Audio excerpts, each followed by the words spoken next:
I'm begging you to stop doing influencer marketing and start doing creator-based marketing. What is the difference between these two? So, influencer marketing is when they have an audience that you're tapping into. Creator marketing is when they don't have an audience, but they're good at making content that goes viral on For You page platforms. TikTok really just changed all social media and how it functions. It now just shows you content that's most likely to keep you on platform. So, if a creator is good at making that type of content and relating it to your business, you can just get free reach on these platforms if the content is good enough. And today we're going deep into understanding how to operate these campaigns, these creator-based campaigns. And today I'm having my friend on the show, Robert, who is the founder of Stormy AI. It basically handles all of the creator research and outreach for you automatically using an AI agent that he built. And I've been doing influencer marketing for over 10 years. I have reached out to so many creators and negotiated deals with them. It's an absolute pain. And so we're going to talk about the whole process. How do you identify influencers? How much should you be paying them? What are the strategies that are working for creator marketing? And we're going to go through this whole process. We're going to talk about how to find creators, what you should be paying them, how to measure the success, how to do this for short form video like TikTok and Instagram Reels, how to do this for YouTube. You're going to learn everything you need to know about how to structure these campaigns. And this episode is brought to you by Graph.com. Graph is an AI dashboard generator that allows for you to connect your data and then automatically build dashboards and do data analytics with just plain English.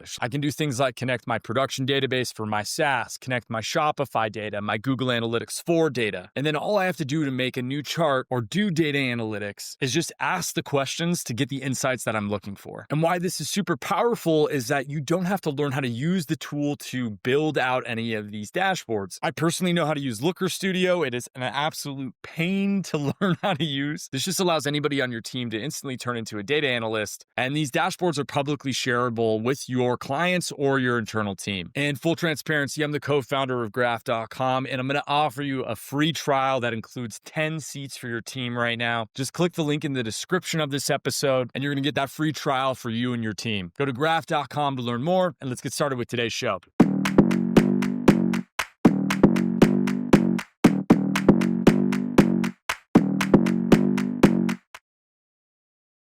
Robert, what's good, man? How you doing? Hey, all nice. How are you doing, Cuddy? I'm good, man. I'm good. I'm so excited to host you. I've been thinking about this for the last 2 weeks. I've also told 5 founder friends, yo, you got to go check out Stormy and what they're building. Cause anybody that I feel is doing consumer apps, Yeah. YouTube is such a powerful channel if you can figure it out. Especially when it's prosumer software that kind of has a learning curve to get people to adopt it. Yeah. But anyway, yeah, man, I let's just jump right into it. You guys are building Stormy. It's basically this AI agent that does research, reach out, and negotiates prices, or negotiates contracts with influencers. How Yeah. did you end up in this? And can you give me just kind of a high level overview of what from an agentic standpoint, the stuff that's happening behind the scenes, Yeah. with the product?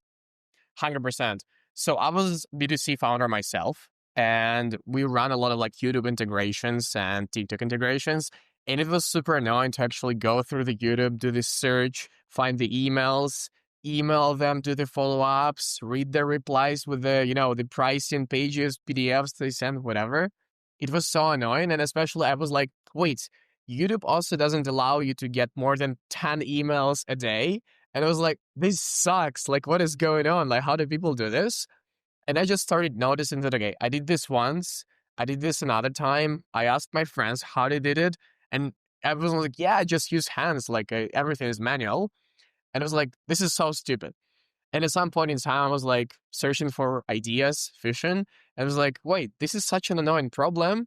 And why no one has solved it? And I was like, it should be me. I should just solve it. I should just make it happen. And I should just make a software to allow you to basically with an agent outreach to all those people, negotiate with them, and just get the stuff you actually need back without lifting the fingers, just set it up and forget.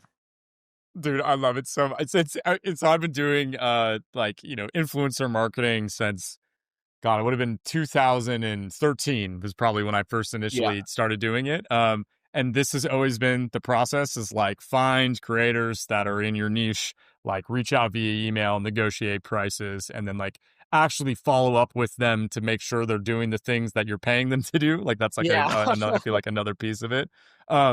but that discovery and the whole reach out process like is the most time consuming part, right? So Because annoying. it's just a numbers game. Like, how do I reach out to 1,000 people to get like 100, 100 interactions, and then from those 100 you end up working with like 10, right? Like, whatever that ends up looking like. And those are, again, just very broad numbers. It's not it's not like real data, but that's like what, or how to frame it or think about it.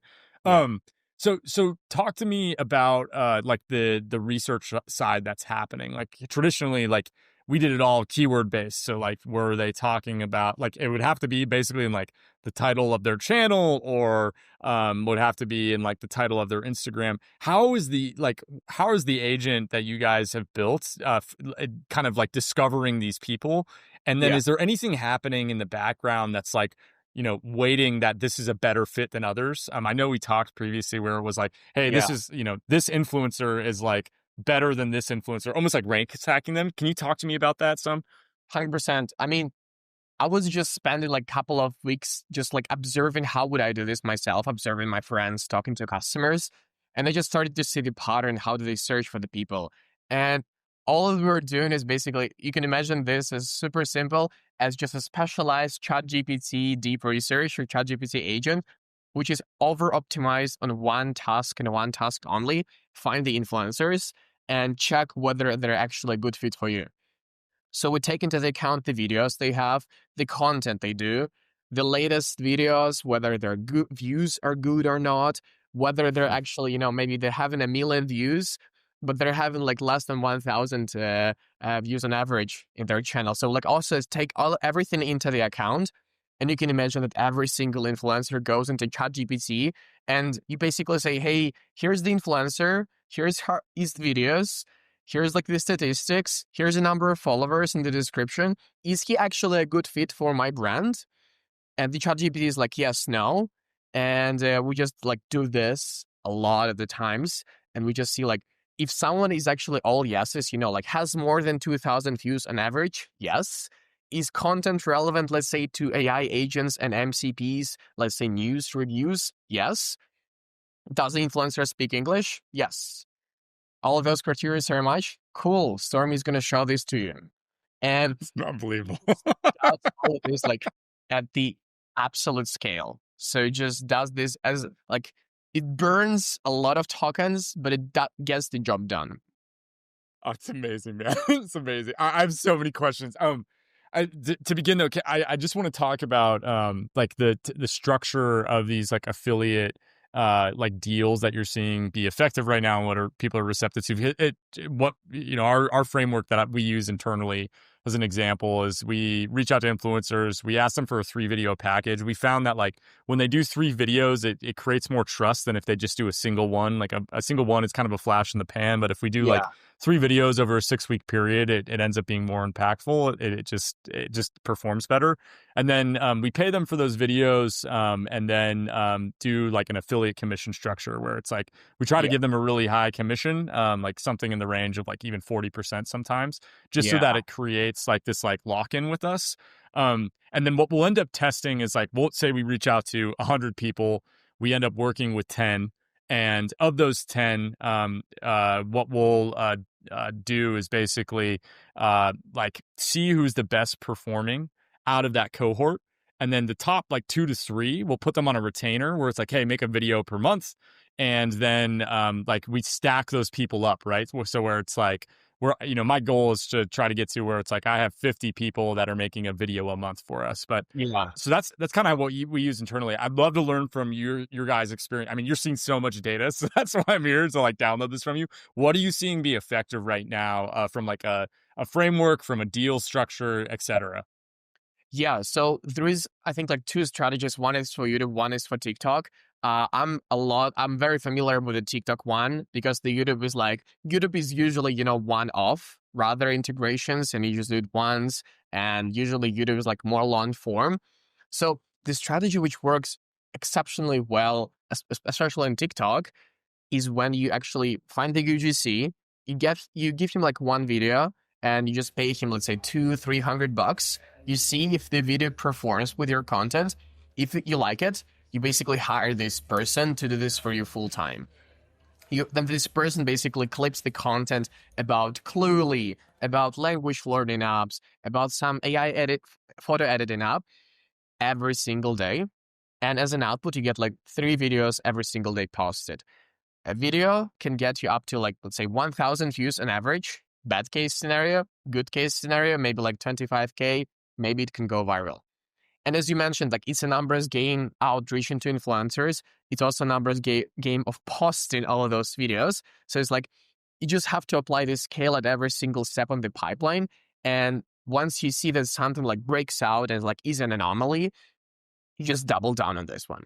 And a lot of my friends and everyone I kind of talk to, they just have this like army of UGC creators working for them, reviewing casual games, full time.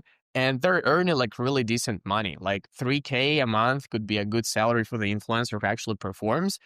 But the thing is that this influencer for 3K, he probably gives so much back because, once you post the content, it's indexed. Like it's out there, it's going to be organically showing up to the people every now and then.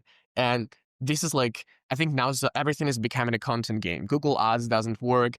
Everything is like going through ChatGPT. People watch TikTok, people watch YouTube. They'll continue doing this. It's not going to be decreasing. People are not going to stop getting dumber. But the thing is that you have to work with this, and just putting more content out there is actually tracking it. 100%. It's so funny, man. Like, a couple things came to mind when you were talking. Like, first, it feels like the game is now surface area. Like, content volume and velocity is really important. Like, both because that's how people are discovering new things. Like, to your point, like, Google ads aren't as effective as they used to be, right? It's way more competitive. It's just like, it doesn't perform as like the CAC to LTV ratio that you're seeing on this is just like decreasing over time, right? It's the law of shitty click-throughs that everybody knows about with like Andrew Chen and like that whole like kind of camp. But I feel like the other piece of the surface area though is that like this is how AI is suggesting products. Like AI is basically just going and looking at the open web and what's available. And if you search for like, best funnel building software as an example, or, best influencer outreach software or whatever, it's sourcing that information from whatever is ranking basically page 1 through 3 of Google. Like if you go and do those searches and look at its source material, it is just 1 through 3 of page 1 of Google. So if you can go and influence that, whether it's YouTube videos or whether it's TikToks that are indexed, etc., that's like an effective way. There's like that knock-on effect from it. And then the other thing is like more and more as a founder, all I'm thinking about is branded searches. Like I just like that's something that nobody can ever take away from me as well, is if they're searching directly for the brand, not for like, some long tail keyword that's related to the product, but the brand itself, that's a defensible moat. That is something that in this new age of marketing is going to be extremely hard to like take away. It's that mind share that you own over time, that mental real estate you own over time. So yeah, that's true. I feel like you just start to. I'm curious. But Google is actually indexing YouTube videos really nicely. So, when someone makes a post about Stormy and like influencer search, you can actually go on the videos tab and see like all the integrations we're running. And we're going out of the stealth mode more and more. And actually we're going to use Stormy, and we're going to use this whole playbook and just double down on this. And I'm just going to show, like, I'm probably going to build this like in public and just show how am I doubling down myself. Because our product is ready. So it's going to be a really fun story. And I think like it's a really ironic product to build, because you build the distribution with the product itself. So it's like, it's like self-fulfilling prophecy. 100%, 100%. We're building graph.com right now, which is basically like, it's an AI data analytics platform, like chat with your data to build like reports, graphs, and like live dashboards. Yeah. And it's funny because like I'm just doing like founder-led content. It's literally product screenshots of like this many people have signed up in the last 3 days. Here's the sources. And it's just like pulling that data from the products, which just creates this flywheel of growth, right? And to your point, it's like when you can use the product, like you can dog food the product in public, it creates this perfect flywheel for these companies to grow. My friend who's he's the head of growth at another company. He basically, this is his belief more and more, is like you actually need to start with what is the media format that you're going to be using, and then build a product around that media format rather than the other way around, where you build a product and then take it to a media format. It's like reversing that. So it's a media format, then product. There are so many interesting stories how some of the B2C brands, they started with the demos of the app on TikTok, which went extremely viral. I think there is like an app, it's something with the sky, or it's like a new type of messenger, and it went extremely viral on TikTok, but the app wasn't even live. It wasn't even you could not even install it. And it just got like the people to the wait list before it was even released. So they kind of validated what does the market want, by having like, 400 videos. Every video is like, a different type of content view. And they just see, oh, the messenger feature is really interesting. Oh, the people on TikTok comment that they want more like, I don't know, location-based features. And they just double down based on how the people react to the fake demos of the TikTok unreleased products before they release it, and they just build for it. They build after they saw the demand, which Totally. is like, I think is going to be the new type of like, it's a very bulletproof way of actually getting money, right? Because you actually get the demand first and then you build for it. 100%. I mean, it's that classic. It's funny too. Like, if you look at like Ogilvy, right? Like one of the things like he always emphasized, well, like show don't tell, right?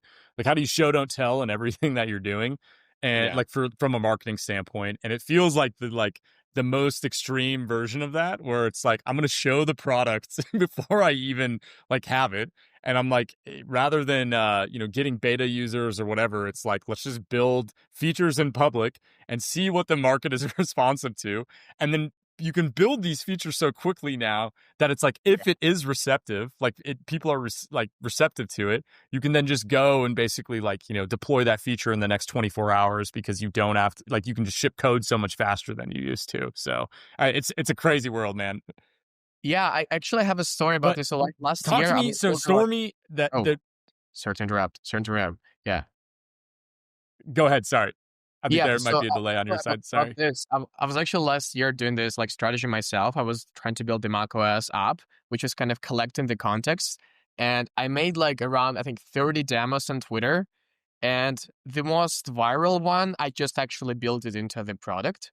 And the other ones, which, like the features I thought are cool, but the people were like, okay, it's fine. I never even built. So I feel like building in public and just demoing the stuff you have embedded, with a fake, with the fake inputs is really cool. But yeah, let's continue the distribution stuff.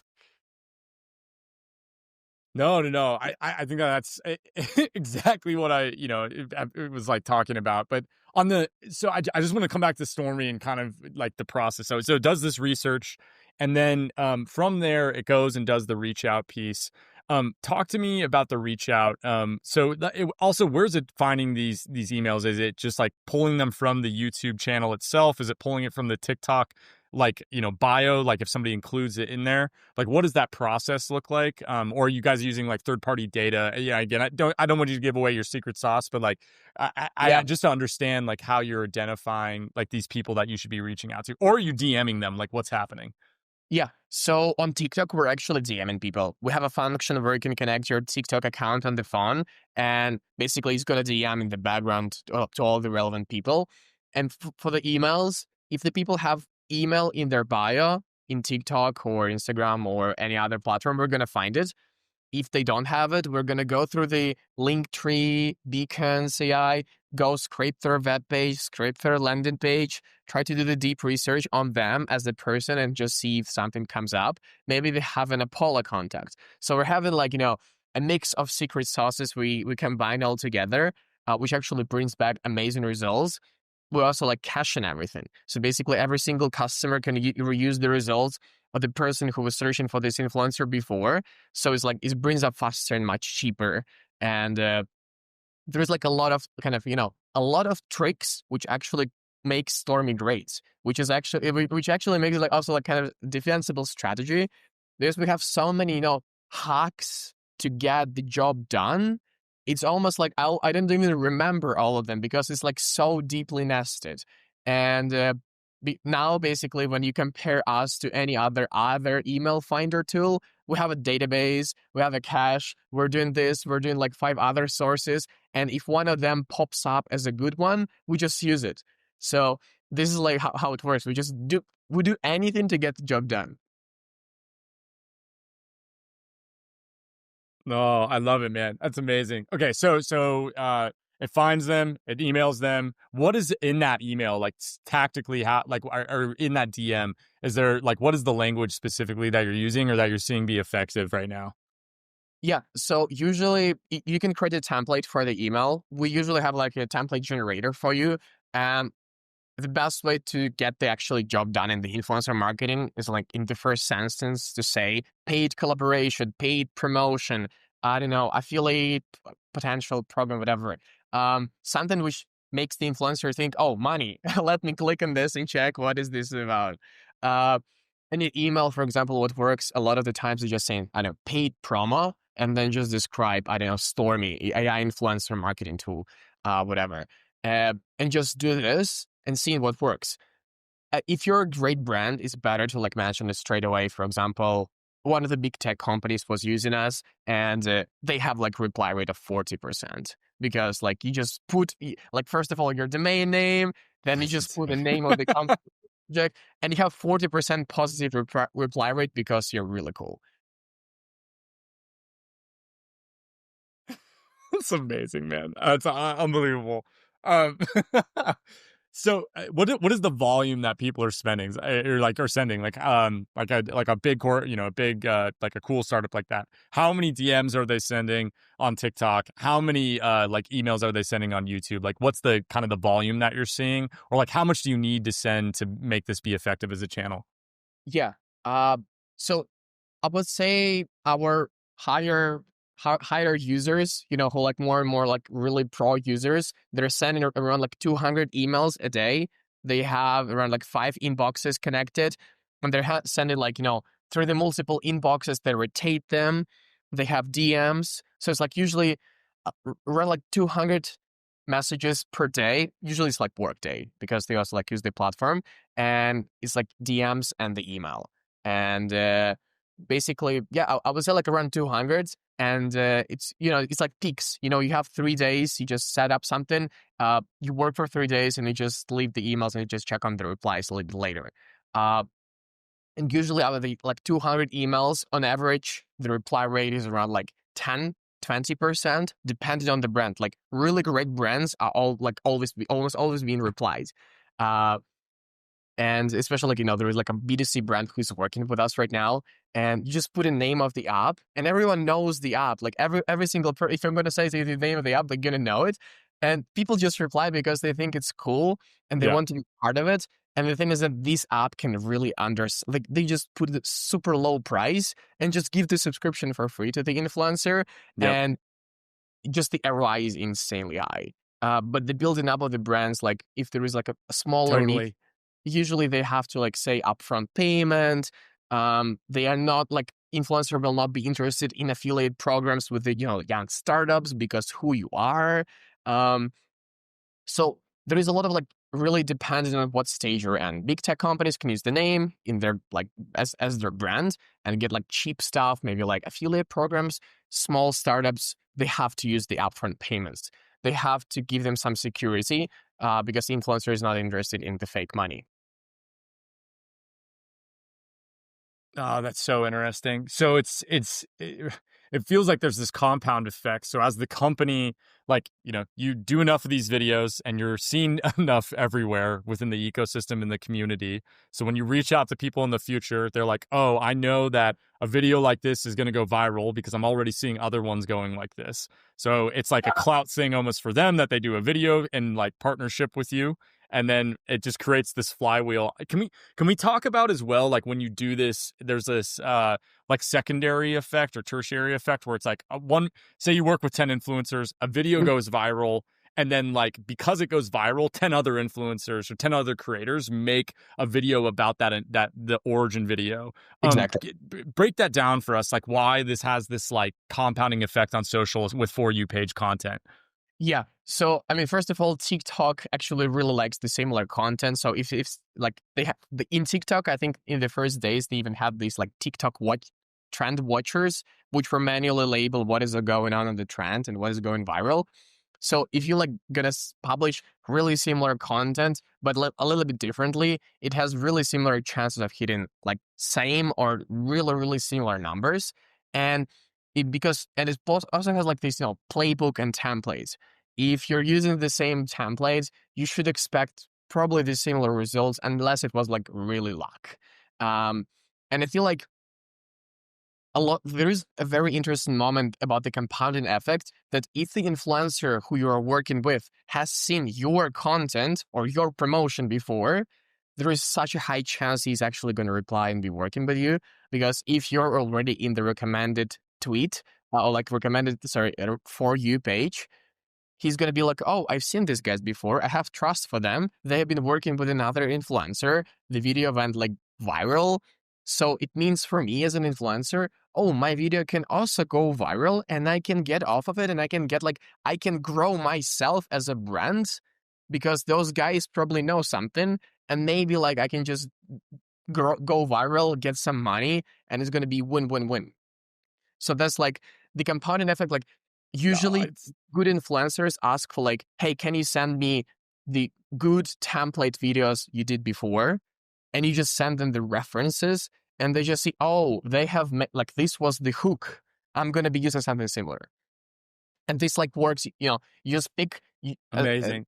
numbers game. You do 100, you see 3 which are outperforming everyone else. You see what is the template. You just send it to Gemini Flash, send 3 videos to Gemini Flash, like the raw video footage, and just ask what is the similar thing about them.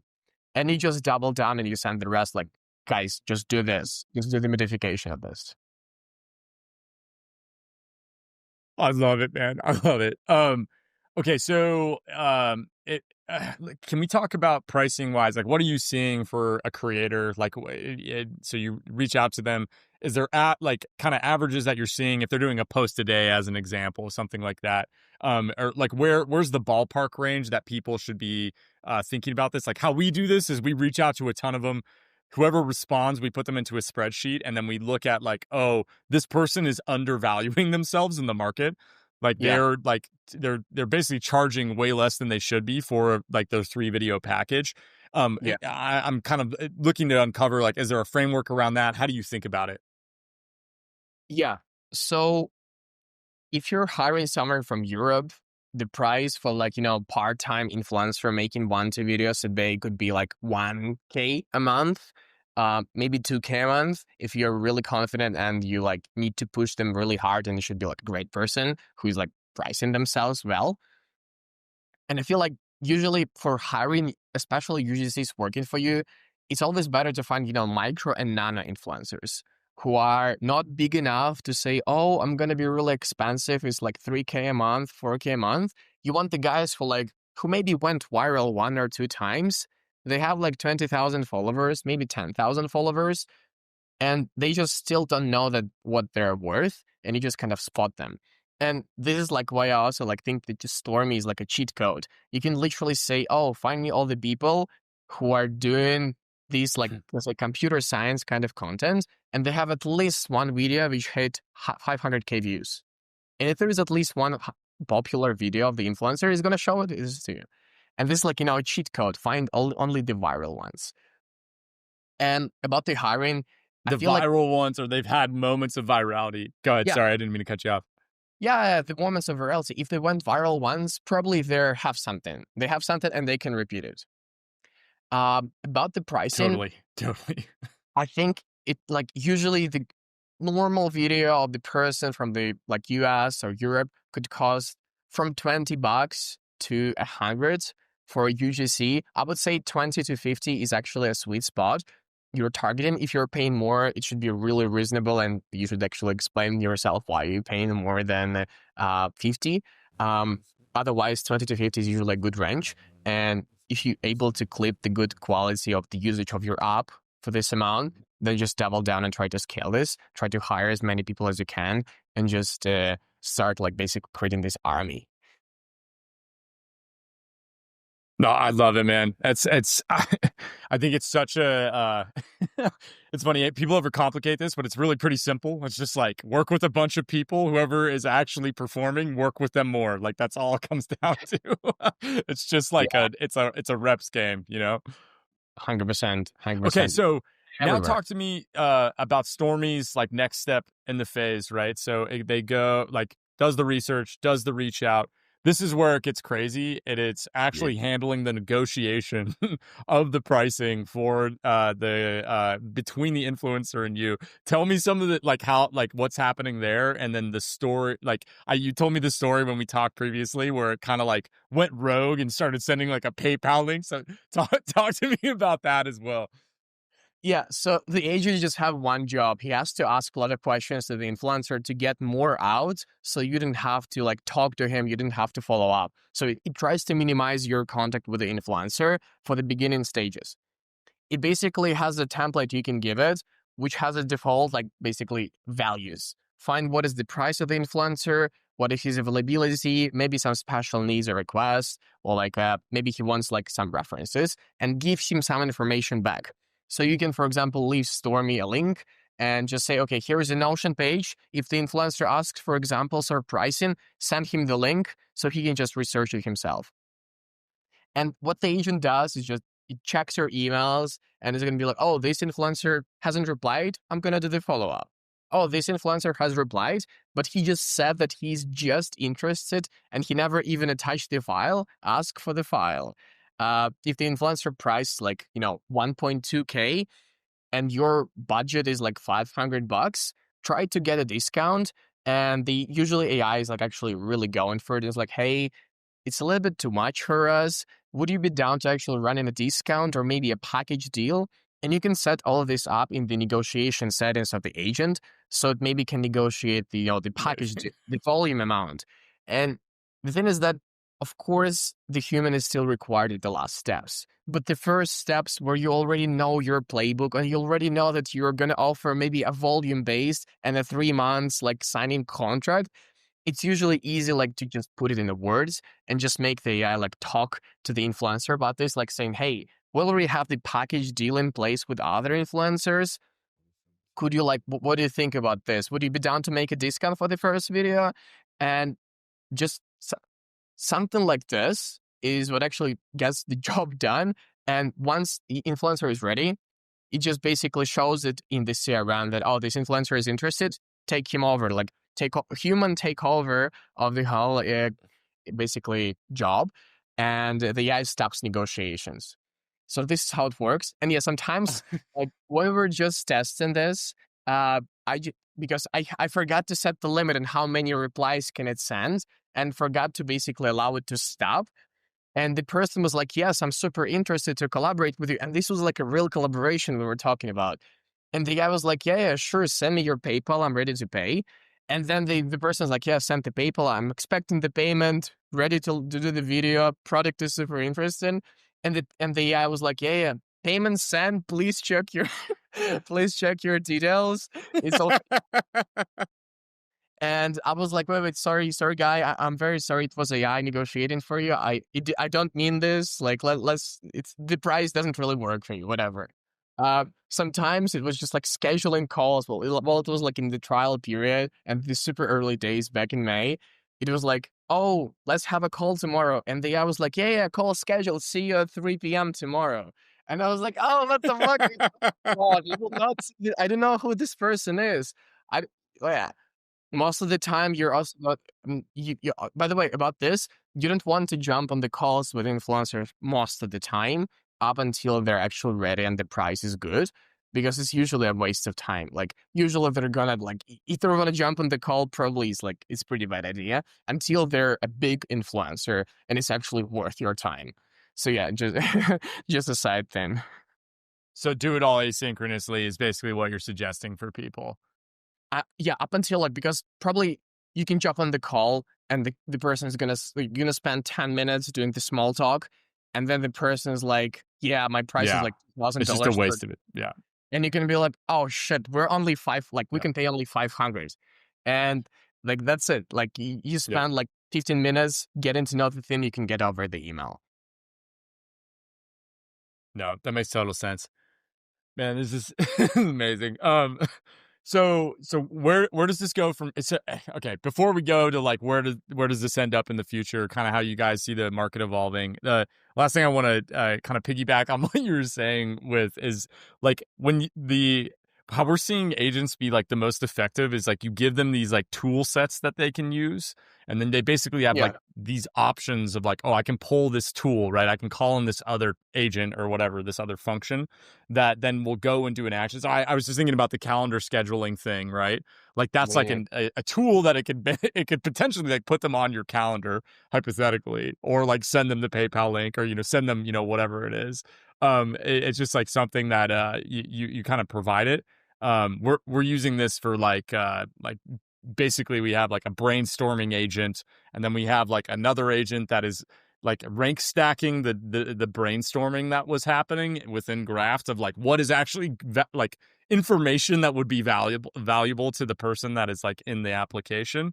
And then Yeah. from there we have like an agent that's basically like writing the code, and then like choosing what type of graph is the best way to illustrate that code, right? So but I more and more I'm just thinking about like these, like it's almost like little job roles in this like whole function. So structurally, how do you have different agents that are handling each of these things? So you have like an agent doing research, an agent that's doing the email piece. Is there anything else in your guys' stack that you're like from a structural standpoint that you're doing?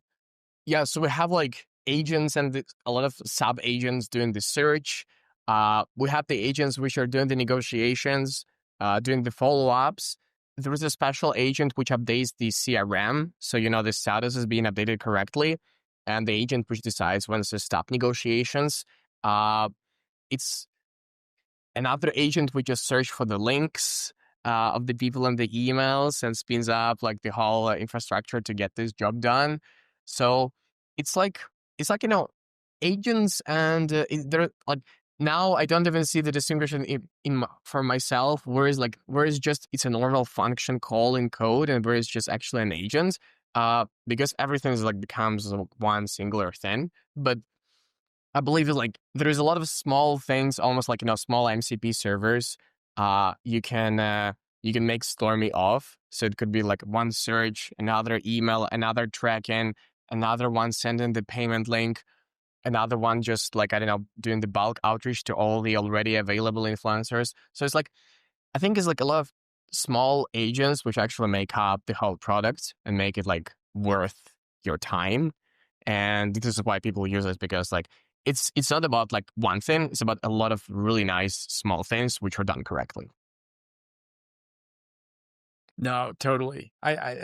It's funny, like the smaller bite size it can be, the more effective it is, like across the board, like with whatever agentic workflows that we're creating. Right? We're seeing kind of the same thing, but man, what should I be asking you, or like where does this go? What is the future of this? Like, talk to me about where you see all of this heading based off of kind of like your very unique point of view, with like agents basically negotiating, this social media or navigating and negotiating in this social media landscape that we're seeing.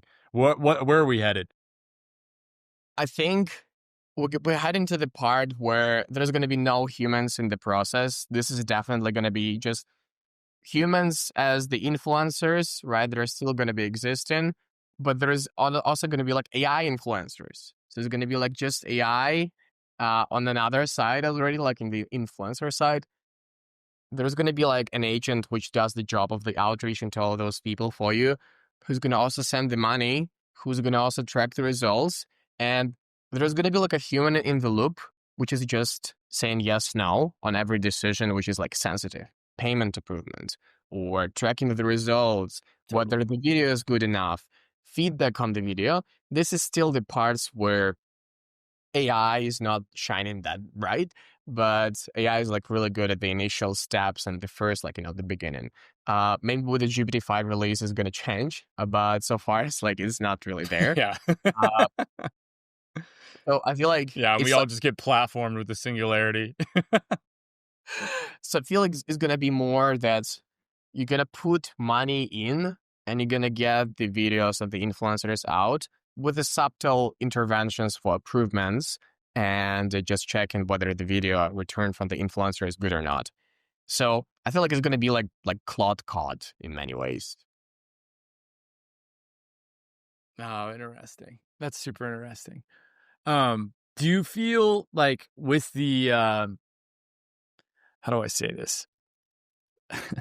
Like I'm kind of the opinion like we're getting close to where like businesses could like run themselves, right? Like there's enough data where like you could be like, cool, I build great products, and then like we have these, whatever processes to do marketing, whatever they end up being. Like I feel like what you guys are doing feels like a very early or smaller stage version of this, where it's like Yeah. it's doing this reach out, this negotiation, and then the output, like the byproduct of this is media gets created, right? That like Yeah. creates revenue, that drives traffic back to the product, which creates this like growth flywheel. Exactly.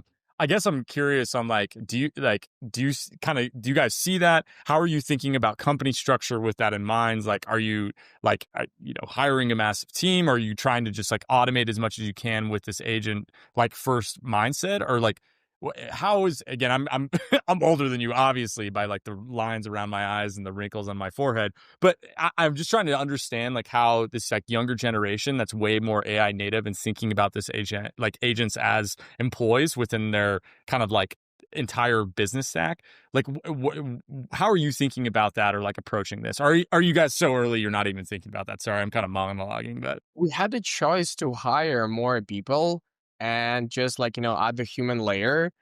And I talked to my investor, Gary Tan, and he was like, don't hire like five, non-technical people. Just hire two more engineers and just try to optimize this, and you're gonna be good to go. Like, don't hire like it doesn't make sense to bet on humans. It makes sense like to bet on like AI engineers replacing humans and trying to take over the whole stack and trying to minimize the like almost the things like humans are going to be the part of the process which are on the like are going to go like going to be minimized from now on more and more. So the number of human hours spent in the business is going to be less and less and less, and the number of AI hours is going to be more and more and more. And it doesn't make a sense to like make bets and like do aggressive hiring, except for the engineers who are actually going to do this stuff. dude, So it's I think so true. It's like it's like like people that are technical, like you used to have this like a classic composition of a company where it was like maybe a non-technical founder, a technical founder, and then like somebody else if it was like a three co-founder stack. yeah, And I feel like that it's entirely being rewritten right now, where it's like, no, it's just like 10 extremely cracked, very technical engineers, and they can go and basically build out all of the marketing functions, everything else from like the traditional business aspects, like using all of this tooling, like they can just automate those activities. 100%, 100%. Yeah, it's actually a lot about engineering and seeing who can engineer the fund, like who can get the margin lower than their competitors faster with the engineering talent, and who can like find the better AI solution to optimize their processes. And I guess like the only winner in the future is going to be obviously like the big tech companies, but also like the super vertical solutions, which are over optimizing on legal, over optimizing on taxes, over optimizing on marketing or like influencer marketing or Google Ads marketing, whatever. And I think like this is like the future is like really interesting. Not sure what is going to be the place of humans who are non-technical in there, but it's a really interesting story. Totally, man. I love it. That's a perfect place to leave it. If they want to reach out to you, where can they find you? And yeah, where's the best place to get in contact? Oh, you can just find me on Twitter, Robert Lukoszko, Ko. Sorry, it's a Russian surname. And yeah, I guess I'm popular on LinkedIn and Twitter. This is the two locations you can find me. And Stormy, like Stormy Daniels, Y at the end. Stormy AI is the tool I'm building. Uh, I love it, man. Amazing. We'll link that in the show notes, and we'll have to have you back on in like 6 months and learn about like how you guys are progressing and what's happening in the influencer space. Would I love feel to. like this is a this whole ecosystem is about to change, so it's gonna be. Yeah, I would love to have you as a regular, so we'll have you back soon. Perfect. Nice. Thank you very much for hosting. And yeah, I guess Yeah, that's it. thank you, man. Cheers. Cheers.